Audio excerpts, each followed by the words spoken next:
On this episode of the 520 Collective Podcast, we're talking with producer and friend of the show, Poetics. And what are the gateways that could lead to deconstruction? We're diving into that as well.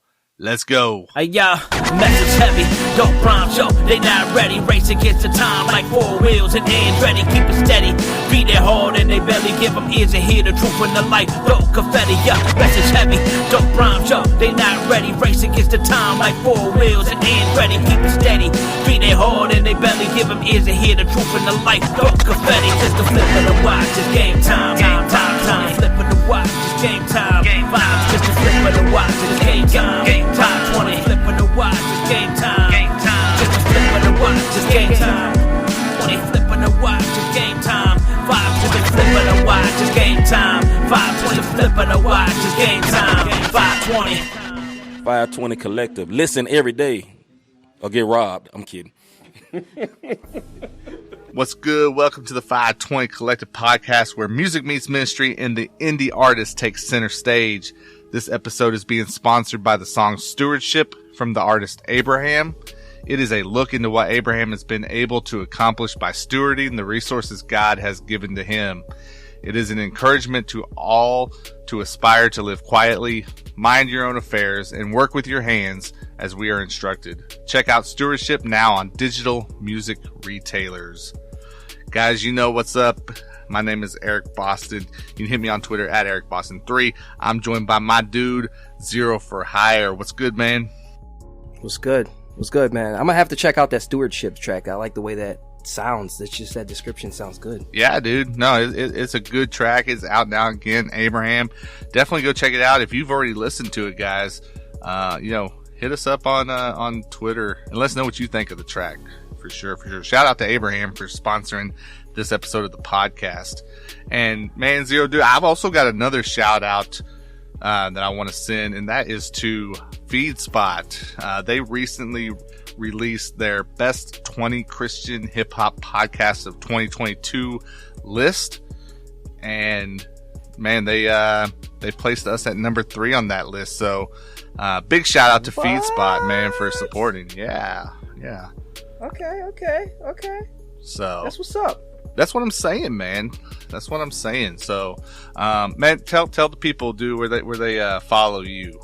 I am on the 0 hour podcast.locals.com. Trying out the locals, trying to gather the fans, and yeah, it should be fun. Yeah, dude, that's what's up. So again, guys, Twitter at EricBoston3. Hit me up. Let me know what's good. But you guys know we kicked off a series on the last episode. We are diving into deconstruction, and so we actually, the last episode we talked about, why was it something that we should even be talking about in the first place, and we also created a definition that we're going to kind of be working from as we continue working through this discussion, right? So just as a reminder, the kind of definition that we fell on, Zero, was taking apart and examining the various aspects of one's faith and reassembling them with the intent of making those beliefs stronger in order to move forward. So with that being said, was that the definition that we decided, or was that was we talked where we left off? That was the one that we kind of agreed on. I mean, we talked about a bunch of different ways that other people had defined deconstruction, right? And so we kind of made that. We want to, we try to make that kind of all encompassing. How we're gonna go forward with this discussion, and that was kind of where we settled. So, but I think now that we've got a definition, and we talked about why we should, even be having this conversation, right? I think the next place that we've got to go, and what I would like to really discuss and dive in with you on this episode, is what is the point, I guess, like, I want to call them gateways, right? Like, what are things that happen for a person that leads them down this road of deconstruction? Or we've seen it maybe even go a few different ways, but it's all similar, right? We've seen different people do different things. And they may not call it deconstruction, but I think we got some very similar stuff that's happening, right? And let's just throw an example out there. One example is with former member of DC Talk, Kevin Max, right? Like, Kevin Max. I knew you'd be excited about that one. Kevin Max. Yeah, Kevin. No, go ahead. I'm gonna hold my tongue until you. Oh no, I'm just saying. Go ahead and tee it up. And well, I don't even want to die. I'm not trying to call out Kevin Max specifically, right? I just think when there's a lot of people that's either connected to Christian hip hop or people in Christian hip hop at least know who they are, right? I think he would fall under that category of someone that most of us know, right? And yep, ex-evangelical Kevin. Well, Max. and that's right there is it, right? He refers to himself as an ex-evangelical, which I don't know, man. Like, what does that even mean? Like, for real, like, I don't know. So you're asking what has to happen to a person in order for them to get to the deconstruction phase of their faith? I mean, you don't want to like kind of pigeonhole this, right? Like you don't want to like say, well, everyone that deconstructs, they're either going through X, Y, or Z. But the more you see of it, it seems like it's always related to X, Y, or Z, in my opinion, right? Like, you got a lot of people who. I'm fine with pigeonholing it. You got a lot of people. It's one of those things you see, and it's like, what happened to this guy? Yeah, well, another popular term is church hurt, right? And I feel like church hurt. That's a good one. Yeah. Church hurt is definitely, I feel, tied into people deciding to deconstruct, right or wrong, and we can get into that a little bit more. Smug commentary aside, I think the major factor or the major contributing factor that I see to somebody deciding to go down this path is disappointment, and it's largely disappointment because of, let's say, like unrealistic expectations. Maybe not even unrealistic expectations, but unwarranted. I don't know what the phrase is. It's like they got their feelings hurt because they had expectations that weren't lined up with reality. Not that they weren't realistic for someone, but it wasn't realistic for them, Yeah. Okay. I know what I want to say, but I want to hold off because I don't think we're there yet. Let me ask you this before I get into that. What are some other things that you have seen that you feel has led people down this path of deconstruction? Like that I'm not thinking of right now. Obviously, like I said, we talked about church hurt. You talked about disappointment. Church hurt, an introduction to apologetics, but from the opposing side. So there are atheist apologetics or apologetic atheists, or I don't know how you want to phrase it, but like there are people on that side that are prepared to have this argument, and a lot of Christians aren't. And so when like the bulk of your faith has been Bible camp your entire life, that's your diet, you go off to college, and then you run into these militant atheists who have arguments that you're just not prepared for, and it blindsides you and it shatters your reality. And then they start deconstructing their faith. And obviously their faith can't be true because they've never been asked hard questions before. I think another one is, I hear a lot of people who go hard into the faith. I mean, they are blind zealots. They are 120% their whole life. And then just like one day they wake up dissatisfied and they don't know why. I think that a lot of like hardcore dogmatic people kind of find themselves in this position, and maybe it's a result of missing in that relationship with Christ. Like they know a lot about God, but they don't really know God.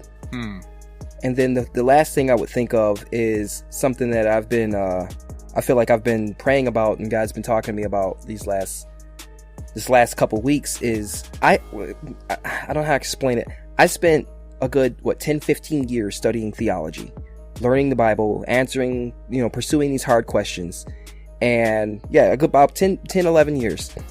And so it's easy to get to a point to where you've done all the digging you think you're going to do, and you're like, well, I know now. But then you forget that this walk with God is a daily thing. And so you have 10, 15, 20 years of theological pursuit, and then you think you can just coast on that, and one day you wake up lacking, and you don't know why. It's because you're no longer pursuing God. So those are my 3 top ideas or theories on the subject. Man, and you talked, or you said a lot of things there that definitely ties into some of the notes that I had made. Last episode, I brought up this article that I read through from this guy, Josh DeKaiser. And I want to reference that a little bit more here because, like I said, you hit on things that are very much right in what he was saying as well. One thing that he's pointed out is a lot of people that go through this process or that find themselves heading towards this process, they have a hard time separating God from what people believe about God. Okay? Like the way that God gets defined when it comes to like dogmas and doctrines and these rules that are, intertwined with morality, right? Like this is... So what's an example of that from your perspective? I would say something like that is when we say, God is good and God is love, right? And then people want to ask, okay, well, if God's good and right and just, how does he allow innocent people to be killed? Right? Like that's us trying to tie what we understand about morals into and make it apply to God, right? And it's like, how could your Christian parents get a divorce? Right. Yeah. And that's not, and it just, no matter how much we try to force understanding to happen, it's just not possible. It's one of those things where, okay, if you really want to chase after God and you want to be a person that's after God's own heart, eventually you get to a point where you're going to be forced to simply believe just out of faith, right? You have to have faith without seeing or understanding. Now, some of us, he may allow to understand him a little bit better. I'm not saying that's not possible, but at some point, every believer is going to have things that they have to just take on faith alone. And so, you're talking about maybe the gradations of God, but we'll never fully understand God. And so when we have this view of God that is intertwined with how we understand or how we apply, or when we try to apply human characteristics and human morals to him, right?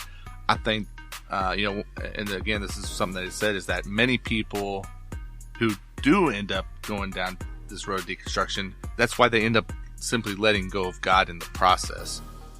Because, it said that, once you see something, you can't unsee it.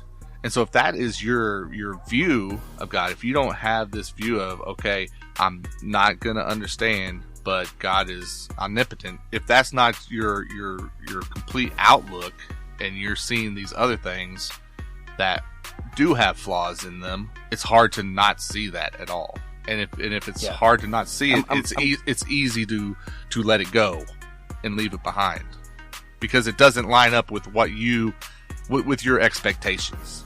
I'm gonna have fun with this because I'm throwing out some terms that I think people will find encouraging if they are struggling with this. It's what we're saying is that if your view of God is malnourished or deficient, it may be because you have an anthropomorphic view of God. Anthropomorphic is ascribing human characteristics to non-human things. So God is not a man. And so when you perceive and treat and think of God as a man, you have an anthropomorphic view of God, and that's, it's malnourished. It's not good enough. It's not a good enough perspective. And I think you go back to, a lot of people, start from this place of hurt, right? Or they start from, let's see, what did you say? They start from this place of disappointment. Disappointment. Even if it's not hurt, disappointment. Where what that causes is this anomaly, or at least an appearance of an anomaly to what they've always believed. And so, if it doesn't fit into this belief system that we have, right? It contradicts our tenets. It doesn't fit well, just in like the firmament of like certitudes, that we were built on before this. It gets exposed, and the one problem is, again, it's kind of the same thing, but once we see an anomaly, the anomaly doesn't go away. The same way. It's interesting you say that your perspective becomes exposed, and that normally, it puts you in a vulnerable position, but you only find that as dangerous if you have something to protect. Yeah, and I think because most people tend to be open to learning about things. And our natural our natural reaction is to protect it, right? We don't want to think of, okay, well maybe this is my problem. I had to be right. I have to know what I believe. Oh, but what I'm talking about is the emotional attachment that makes you feel vulnerable for that. Because there are things that you learn. Like I had a friend pick up my cell phone. He was putting in the Wi-Fi password. I did not know that on Android, you just hold the Wi-Fi icon down and it opens up that menu. All this time I've been going to the little gear icon and then, navigating my way to the Wi-Fi menu. He just opened it up by holding down the icon. I had no idea that was possible. And I guess in a way you could say he shattered my worldview on how my iPhone or my Android works. But it wasn't an emotional, vulnerable situation. A lot of times people are more or less excited and interested when things like that happen. But when it comes to your faith, then it's like you get defensive and maybe sometimes angry. Mm-hmm. Yeah. And that's why if you're looking at what you believe and you're willing to tear that down to the studs, right? Let's say that the studs, because hopefully that foundation doesn't have to be replaced altogether. Because if so, then you're talking about a massive issue. But if we tear it down to the studs, right, and we're really looking at it, the reasoning behind it has to go further than simply you're starting to question your faith, right? Because if it's I've got a question. It's got to be deep seated at that point.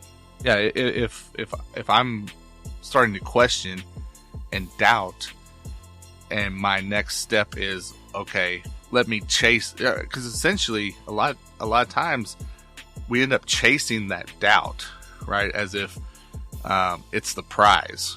What do you mean by chasing the doubt? I think sometimes, so if it's an anomaly, like we were talking about, the reason an anomaly stands out to us is because it's something that we didn't think of before, but obviously it must make sense to a certain extent. And so if it makes some sort of sense, instead of figuring out how do we maybe rebuke it a little bit, it becomes us saying, okay, maybe that's my truth, and we lose sight and we get distracted of it. So we chase this idea of, let me go this way, and let me find a way for this to make sense to me, instead of a way for me to prove to myself that I wasn't wrong to begin with. I think that's I think that's a really good jumping off point, because I think we should also consider that there's an element of, I've already said anger, but you feel that people have lied to you, or that there's this element of, like, you have to redefine your past. Yeah. Based on the fact that you've been deceived, or you feel like you've been deceived all this time. It's like, I grew up as a Pentecostal, a dispensational Pentecostal, and that's, and on top of dispensational, I was hyper charismatic dispensational Pentecostal. That was my church. That was whooping and hollering, and the Holy Ghost making people do crazy stuff. Now I go to a Baptist Reformed church where things are much more calm, and even before then, to start to question my faith and look at my faith through an apologetic lens, it actually caused direct confrontation with the things that I had been brought up in. Maybe the Holy Spirit doesn't make people bark like a dog.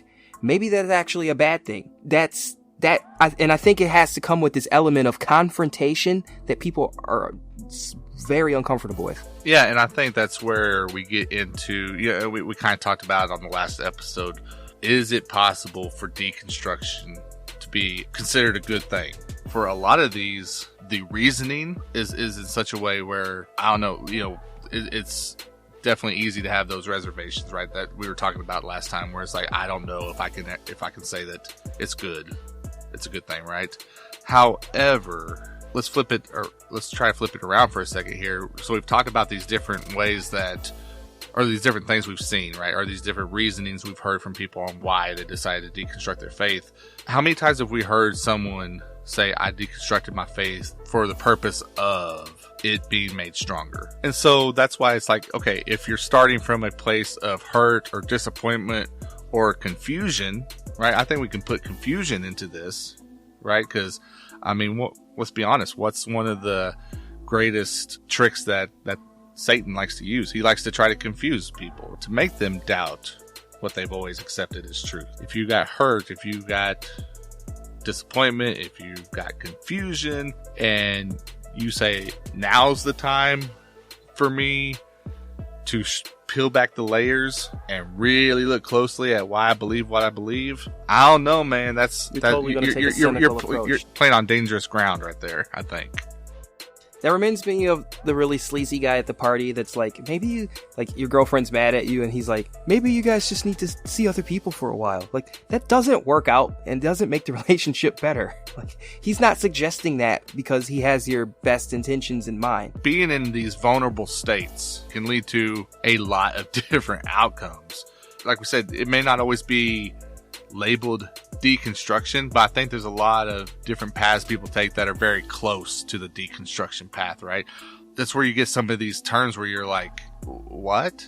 What does that mean? You know, what's an ex-evangelical? Help me make sense of that. Like, are you even, like, what do you believe? I can't tell from that term what you believe. And then that leads to a whole nother can of worms of where, go ahead. Well, I'm just saying it leads to a whole other can of worms where, you know, who's interpreting it, you know, and what's your interpretation of the situation. And when you, especially whenever you have someone with any kind of level of celebrity status, right? Now you got influence involved as well. It seems like it comes from also like these people that have a very narrow view of the wide variety of faith in the church.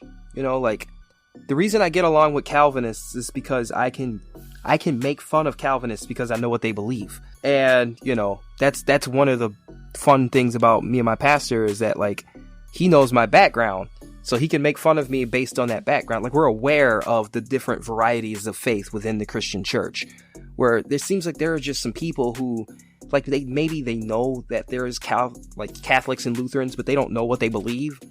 So it's like, it may as well be like India to them, you know? Yeah. And so you got this person who's just like raised in Arkansas his whole life, and now he's mad at his parents, and so he's like, well, the Christian faith is wrong because I learned that, you know, what they taught me is different. And it's like, dude, there's like so much variety in the church, and it's all based on scripture, and like some people are bound to be wrong. But like, if you have no idea, it's mind-blowing. Yeah, and that's where, like, you know, I know I gave you that story of my own experience, right? And I think what you're saying, you know, definitely ties into that. You know, I could have easily tried to look at what I believed and what I'd grown up hearing and said, this must be wrong. You know, because I'm getting introduced to ideas I hadn't thought of before, right? I think there's a couple of ways I could have went. I could have went down that way, down that road, right? Which would have been down deconstruction, although we probably at that point wouldn't have used that term. Or I think you also have the option of saying, okay, maybe it's not so much that it's wrong, but there's just more to it that I've got to see. Yeah, exactly. Like, there's more to it than what we knew and what we were taught. And it's incumbent on us to learn and to seek out that knowledge. But it's like you talk about Kevin Max, and there's another, Rhett and Link. You know, like these people that are raised in the evangelical church, and then they get upset with it, and it's like they never heard of the other stuff that the church has to offer. It's almost like they had the wrong color pants for their outfit, and because their pants didn't match, they would go, well, then I will just wear no pants. And it's like, dude, there's other colors of pants. Just get pants that match. Does that make sense? I don't know. It's a weird analogy, but yeah, well, I mean, and it's true, you know, but it's all about where is your heart at that point, you know, because if your heart's looking for a way out already, if you've kind of come to that conclusion ahead of time, you're just not to the point where you're willing or able to say it yet, then it makes sense to me how people end up walking that way. Yeah, and I think humility is a big part of it as well, or a lack of humility is a big part of this issue. Because if you don't know, but you want to know, you'll just ask people. All of that stuff, like, is too confusing for me. For my mind, the way I've always approached this, it's the same as like having an open mind. You know, people are like, oh, you gotta have an open mind. It's like, no, I don't actually. I only have an open mind to let in more truth. It's literally the only reason I open my mind. You can say what you want. I'll listen to it. I'll examine it. I'll consider it. But I'm not going to open my mind and heart to anything you have to say unless it's true. And then I'll compare it to what I already know to be true, and I'll just hold on to the greater truth. I don't know if everybody is as defiant or as divergent as I am, but that just makes more sense to me. You know, like if somebody's just like, well, I've got this other cooler way of doing things. I'm like, oh, what do you got? And, you know, but at the same time, I'm anchored in God and God's truth. But here's the interesting thing with that, though, Zero, is that I think at the heart of that, if you're talking about, from my understanding to this point, and like I said, by the time we're done, you know, another couple episodes from now, by the time we're done with this, you know, maybe my outlook will be different, maybe my understanding will be different. But right now, my understanding of this idea of deconstruction, I think actually fits with what you were just saying. And why I say that is because you said if you're presented with truth, right, you're willing to add that to this truth you already have. Well, at some point in that process, I feel like you have to break things down a little bit in order to figure out how this new truth connects and fits in. Like maybe there's this extreme approach to faith or changing your life or however you want to, you know, maybe this extreme approach is fit for someone, you know, like you got the bathtub full and you get ready to drag that razor down your arm. You're like, you know, maybe instead of doing that, we'll just completely reconstruct my life. I don't know. Either you're mad at people and God, or you're not. I don't know. I don't know where you leave it at. But the thing I know is, or the thing that I feel in all of this is, while I don't see myself, hopefully, ever doing something where it's going to be easy for me to walk away from what I believe, I do want to be aware of and catch it early if I do start potentially drifting that way. You know, because I don't know. None of us know, right? I mean, think about Peter, right? Peter wasn't ever gonna, you know, betray Christ or deny him. He was probably the last guy that anyone assumed that would happen, and yet it happened. So you can't ever say with complete certainty, I will never walk away from my faith. I don't intend to. I hope not to. But I feel like if there's a way where I can spot some of these potential, and if someone has a better term, throw it our way, but I'm going with these potential gateways, these potential easy things to move through that ultimately takes you away from it. Maybe I can at least get good at spotting that so that I can address it early on before I get too far to come back from it. So I want to know what people think. Go to 520collective.com. Make sure, you know, go to the podcast post and hit the comments, man. What's your thoughts? Go to our Discord server and join in and have, you know, conversations right there. What are the things that we are not even thinking of that could be relevant to this discussion, you know? Because if we're leaving stuff out, have we truly fully discussed it? I don't, you know, that's another question. But, and dude, shout out to people listening to us in Canada as well. I forgot to mention that earlier. We actually charted in Canada on Apple Podcasts. So, you know, thank you to everyone who's downloaded and subscribed and listened and all that stuff. Shout out to those guys. I love your maple syrup. It's fantastic. We do have an industry insider interview coming up. Our guy Poetics, man, you know, he was actually our first guest on the 520 Collective podcast, so it's pretty cool that he's come back around. That's going to be good, so stick around for that after the break. Yeah, guys, so stick around for the industry insider interview. Hit the comments, and we will be back here again next month, probably. We'll see what happens between now Love and you then. guys. See ya. Yo, what's up? It's your boy Aaron Cole, and you're rocking with 520 Collective. Keep it locked. Artist, what is the key to getting your music to your target listener? making sure that your catalog is available where people are listening. Trackstars is helping independent artists do just that with Nectar Distro. Sign up for Nectar today to have your music delivered for you to all the major digital streaming platforms, including Spotify, Apple Music, Tidal, SoundCloud, YouTube, and much, much more. Go to 520collective.com/nectar, that's NECTAR now, to sign up and keep 100% of your royalties along with all of your music rights. With monthly payouts, comprehensive reports, specialty tools like the Single Maximizer and account management services, along with a dedicated team that understands your needs as an artist, it really is hard to beat what Nectar Distro and Trackstars bring to the table. So hit up 520collective.com/nectar to get started now. Hey guys, I want to say thank you for listening to the 520 Collective podcast. This month's Industry Insider interview is coming up in just a moment. Before we listen in, make sure to check out 520collective.com. It is the home for indie news and faith-based hip-hop. Follow us on social media, including Twitter and Instagram at 520_co. Also, to get exclusive content, hit up our AudioMac account where you'll find extended interviews, playlists, and more. Let's jump into this month's interview. Welcome to this month's Industry Insider interview, brought to you officially by Bookkeeper247.com. What's up? Welcome to this Industry Insider interview here on the 520 Collective podcast. Big shout out to the Bookkeeper 24/7. Check them out at tbk247.com now, and they are sponsoring this interview.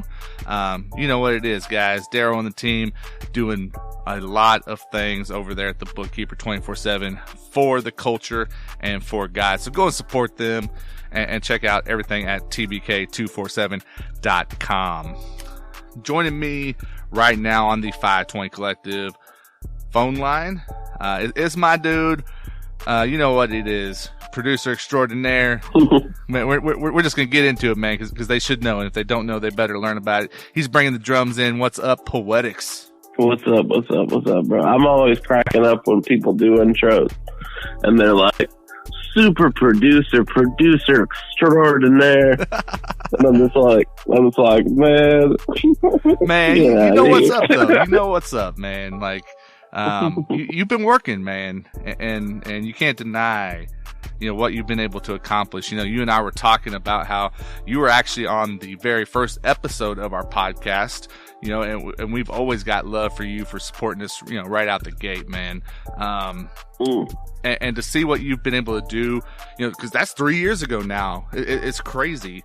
And yeah, and your growth in that time, man, because, like, you know, at that point, I mean, you were busy and you were, you know, producing for a lot of the independent artists in the Christian hip hop space, right? But, and that's not to say that you're not still, you know, putting out records for those guys and stuff, but you have grown so much further, man. You've leveled up so much. You look at just your, like, latest project with Canon, right? Yeah. And so that right there speaks a lot, man. Like, what was that like? Yeah, it was cool because it was definitely a lot of stuff coming full circle, because me and Canon had been friends since before I was even producing. I was an intern at RMG a long time ago, and then I started producing, and he kind of took me under his wing, and then for it to come full circle to where we weren't just like doing a song together, it was an actual project. And he let me, like, he was involved, but he let me kind of take liberties when it came to the sound of the project and what direction to go with stuff. And it was cool. It was we had a lot of goals for it, and when it came to, like, the sound and direction, we really wanted it to feel like a mixtape. So we did, like, a lot of little different chops and stuff, like on the first song, Bricks, we had Derek on there doing like almost like a DJ drama style sample, like where we had him talking about RMG and stuff, and then we had like a DJ chopped up outro on Loco, and it was just kind of all over the place, but still like cohesive. So yeah, it was great, and it was even more awesome because it wasn't with like some random guy. It was like an actual friend of mine. So right. Well, it was a good experience. That's what's up. So like, dude, whenever you look back, like let's go back 3 years ago, right, when you were on the podcast first. I mean, obviously you had these relationships, that was already there, right? But you weren't like working like you are now. Like when you were looking ahead, I mean, is this what you pictured? Like, I mean, because when you're talking about Derek Minor and you're talking about Cannon and some of the other people that you've worked with, you're talking about top names, in the Christian hip hop space. And I know you've branched out beyond Christian hip hop as well. But I mean, is that what you envisioned, or what did you think was, your path was going to look like? I would say I pretty much, like, I did expect it to be more CHH, but as I got up, I kind of learned how, I don't want to say closed off, but that's kind of how it is. Like the kind of people at the top, a lot of them are closed off. Like they're not looking for producers. They're not looking to collaborate with other people. So it's like, I kind of just naturally expanded and just kind of went a different direction. Because it's still like, I'm still tight with like a ton of people that I haven't worked with, but like, even for example, like Marty responds to almost every story I post on Instagram, and like I'm tight with a lot of people, even if we'll never work. It's just like, but yeah, it's definitely like I would have envisioned 3 years ago that I would have been more like, I'm involved in the CHH space, but I definitely wouldn't have foreseen that I would have expanded as much as I have in other lanes, like the lo-fi lane. And even at the time, like I didn't even make boom bap beats back then. I only did trap. I remember telling people that. I was like, don't ask me to make boom bap. I don't do that. And then now that's like one of my main sounds. That's what's up, man. That's what's up. Well, that's evolving, I guess we'll say. So, but yeah. And you talked about lo-fi. I want to hit on that. But before we move away from this, like for Christian hip hop, like who's still on your bucket list to work with? I mean, I'm assuming there's still a few names. You mentioned Marty. That would be an incredible collaboration because he's one of my favorites. But who do you have on your list that you're like, man, I still want to make sure I work with these guys when it comes to Christian hip hop? Yeah. Definitely Marty. I feel like that'll happen eventually just because he's involved in the lo-fi space too. And he told me as soon as I have the right song to send it his way. But besides that, I mean, still Andy is up there. Still never worked with Andy. I've never even talked to Andy.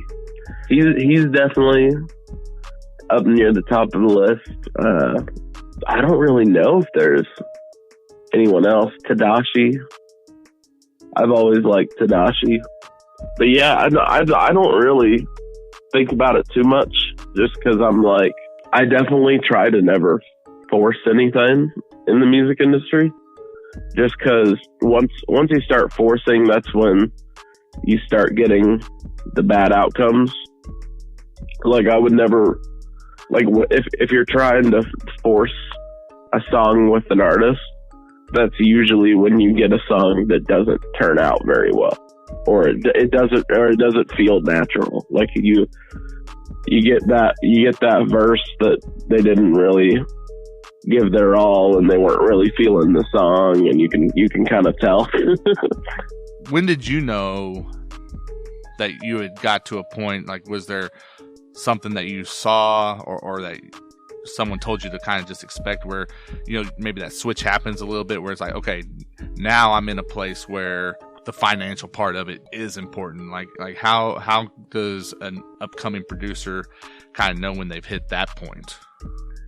Yeah, well, the first, I want to say it was like the first 6 months that I was making beats. Like the first 3 months, I didn't send them anywhere. Like I was just trying to get better. And then after that, I didn't even sell beats. I just hit up artists and would send them for free. And I would tell them, I don't want any money. I don't want anything else. I just want you to tag me on Instagram. And I just want you to drop a song on my beat. And I got a Jerry Mana placement that way. I got a Surf Gang placement that way. I got my first KJ placement that way. So it definitely, like, if you're just upfront and you just say, like, I don't expect anything, you can, they see that as, okay, this guy just really wants to work with me. So I mean, yeah, there's just too many people that expect. I know people, producers that charge the same as me, and not to sound rude, but they have 1/10 the following on Instagram, and they don't have any released music on Spotify, so they don't have any leverage that way, where I can leverage with big artists. Hey, you can put me as an artist on Spotify and have access to my 400K monthly listeners, and I'll post it on Instagram to my 10,000 followers. And so that even helps leverage up my price. But I know artists that don't have any of that, and they don't have any placements, but they try to charge the same as me. And then they wonder why it's not working. And it's just like, you have to kind of understand where you're at in the business. For sure. Well, and then, something that goes along with that, a conversation that I've seen is, do you have a set price, or do you ask an artist, well, what's your budget? Like what's your opinion on that debate? I personally don't really care, like, when it comes to asking people their budget. What I generally say that works the best for me is I have like a flat fee that I'll give them, but then I'll also say, like, I'll say the price, and then I'll say, but I'm flexible and can work with a budget. And I find that personally works better, because I'm giving them a general direction and basically saying, but I'll hook you up if you're ready to go. Yeah. Well, and I think that approach also shows that, the financial side isn't the end all be all for you, that you do, you do this because there is love there, right? Not make it sappy or anything, but I mean, for some people, the bottom line, everything is just dollars, right? It doesn't matter. And while I know that it's important for you because you're doing this full time now, right? I mean, you've been doing that for a minute, so you don't get to where you're full time in music for nothing, right? If you don't have some structure in place, and you don't have that financial side, figured out. But you gotta, I think when you let people know that you're approachable as well, that makes a huge difference, not only for just, drawing in new people, but I mean, it speaks a lot to your character, which that goes a long way in this industry as well. Yeah, definitely. It's definitely, character can take you a long way in the industry. And if you're also, on another note, if you're doing bad business, it's going to get around. Like, we all know the artists that people have paid for features, and they took 6 months to get the feature, or not at all, or yeah, if you're doing bad business, whether that's as a producer or a feature, like, it's just gonna handicap your career. Like, word gets around fast. you talked about how the last time you were on the show, it was like nothing but trap beats, and now you're doing all kinds of stuff, and you're doing the boom bap, which I love. I mean, that's my happy place right there. But you're also heavy in lo-fi beats now. What took you down that path? So, like, it was actually a while ago. I was on the road with this country band called Rehab, which one of my good friends from Christian hip hop is an artist named Jericho, and he is actually, I don't think he is in the band anymore, but he was in the band.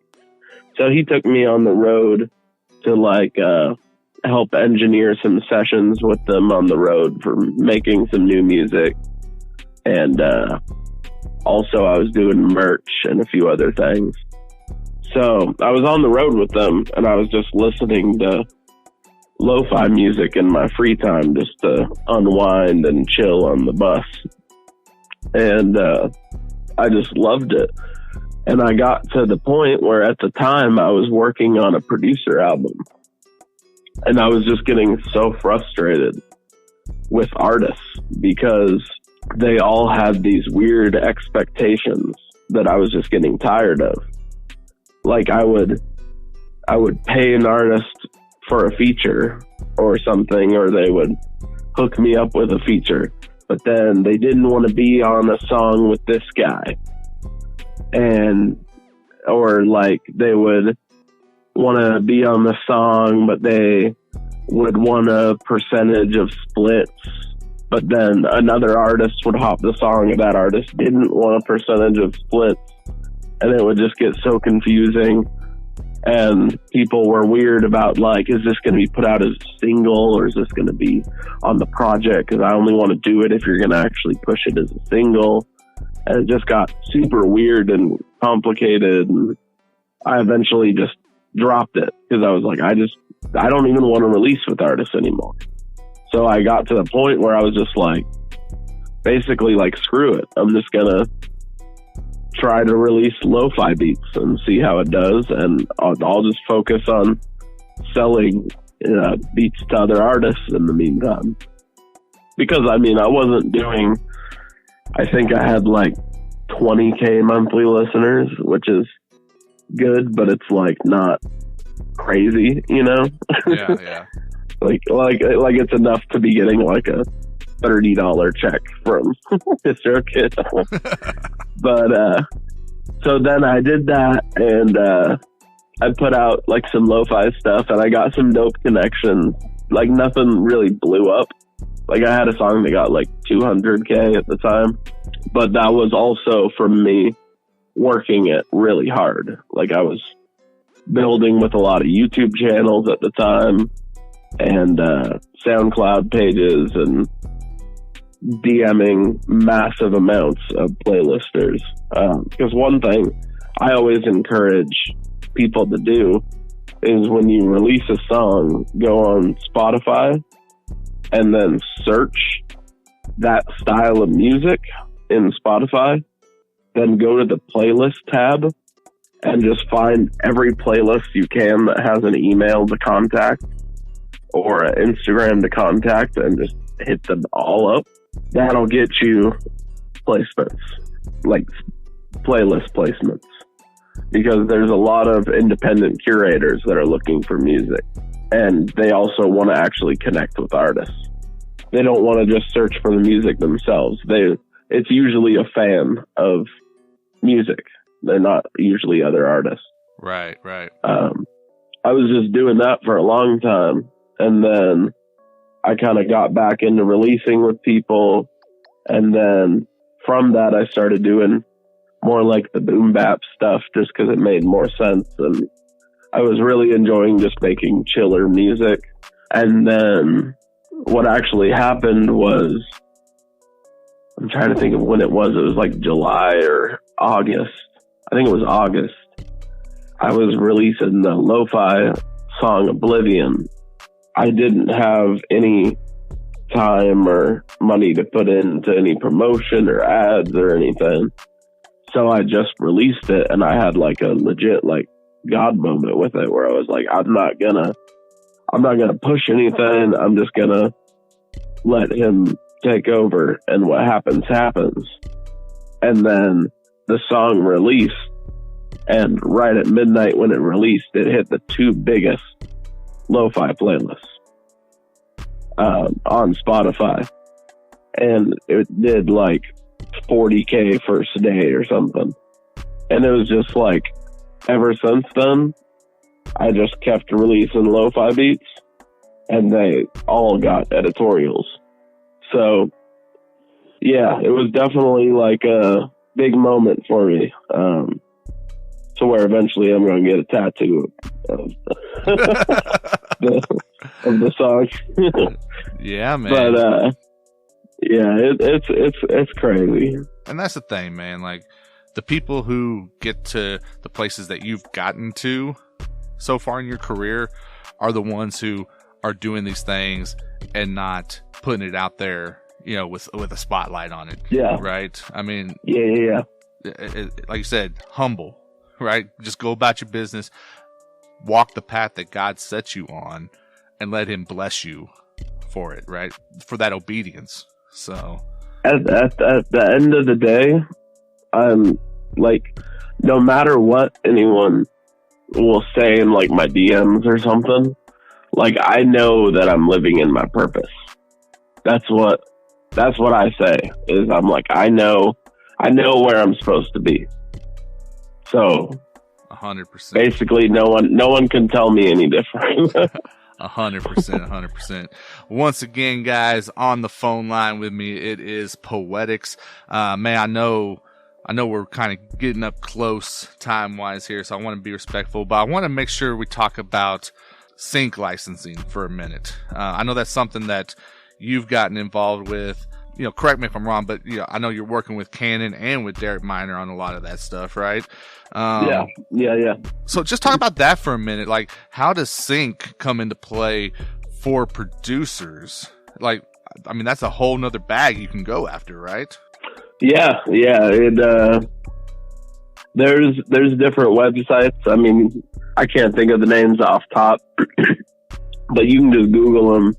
There's basically like sync libraries that you can sign up to be a part of, and you can get your beats and music in there. Like, I know one guy that I was talking to recently. He's a producer. He doesn't have very many placements or anything, like, artist wise, but he's making bags off placements in TV shows. So he's got his beats on the behind the ESPN highlight reels, and he had beats in Tosh.0 in some of the compilations they do and stuff. So it's like it's a whole nother lane.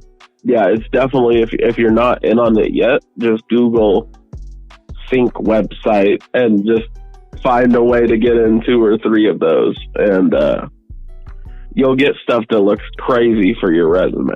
Like, because you can charge more if you got TV and movie placements. Right. Well, how did it come about for you? Like, what did that look like on getting Poetics involved with it? Was that something that you started seeking out, or did that come with kind of with that connection with Derek and Cannon? Like how did that all come about? That was pretty much all Derek and Doc, because that's one thing I'll say for sure about Doc and Derek and Cannon and all of RNG is they look for opportunities for everybody. Like, they really do want to see everybody around them win. It's literally the project whole team winning. But yeah, that's huge, is the connection with Derek and Doc and Cannon. That was all started because of them. Like, for example, we had Cannon and I's newest song we did together, Knocked Out, was featured in a Logan Paul vlog, and then we had several songs shared by NFL teams and ESPN and all that stuff. And yeah, it's definitely something, if you're not into it yet, definitely look in Google and find out how you can.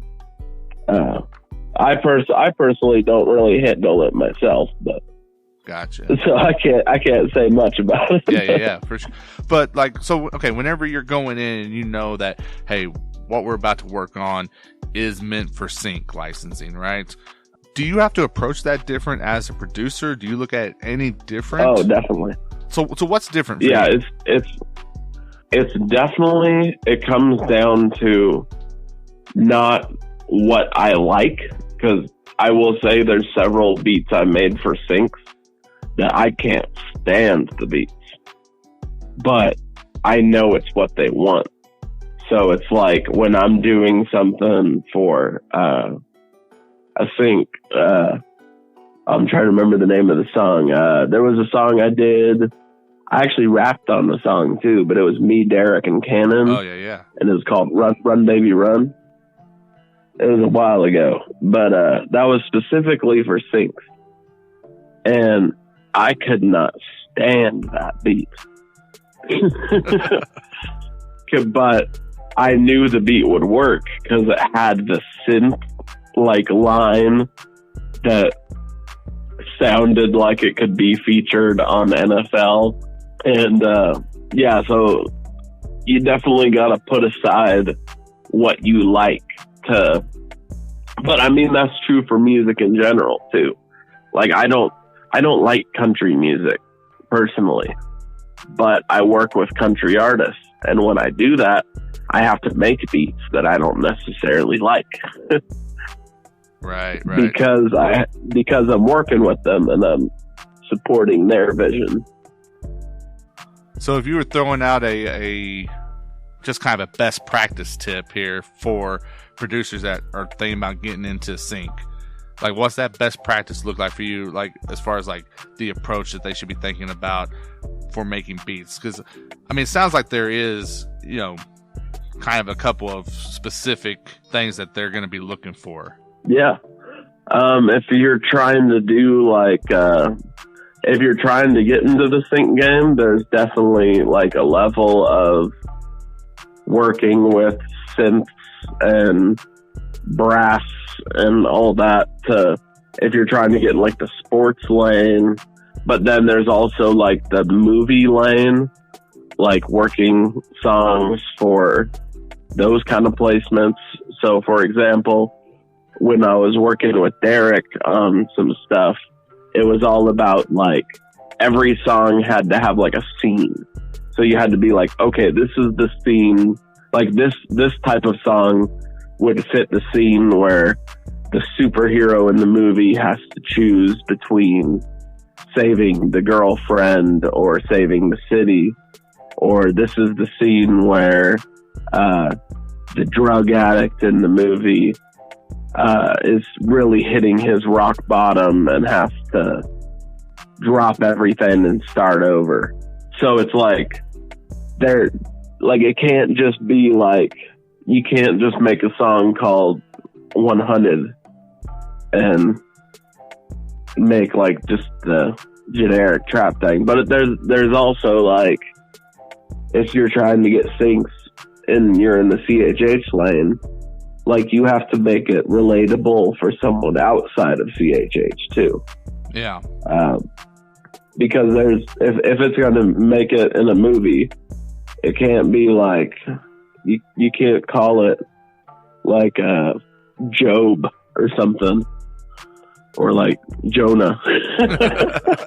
and the chorus can't be like, I've been in the whale or something, because like it has to be able to hit the mainstream just as much.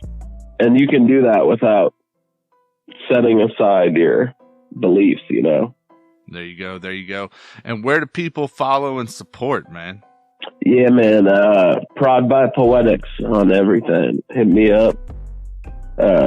if you got a budget, come get a beat. That's what's up, man. That's what's up. And we're proud of you here at 520. You know that, man. You know that it's all love and support over here. So we'll be, paying close attention as always to what's happening. Dude, like I'm so glad you're able to, have some time to come back onto the podcast and update us on what's going on and give these tips for producers. Man, there's a lot of young dudes that are coming up, production wise. I'm excited about, man. I think this is the kind of stuff they need to hear, because you always get a lot of artist tips floating around. Maybe not so much on the production side, and we need to try to fix that a little bit. So, yeah, man. Well, you know the deal, man. You're welcome back anytime. But I'm sure we'll be catching back up and at some point in the future and seeing what's going on. But thanks so much, dude, for just having the time to do this for this episode. Yeah, likewise. Thanks for having me, bro. 100%. Guys, make sure you go and you follow Poetics. Like you said, it is PROD Poetics. So produced by Poetics. Prod by Poetics. PRODBY Poetics. Sorry, I'm not the smartest man, but I know some things. You know what I'm saying? Yeah, you're good, bro. So make sure you go and you hit that up across social media. Follow him. You're gonna want to see what's happening from the homie Poetics all throughout the year and years to come, because there's big things on the horizon, no doubt.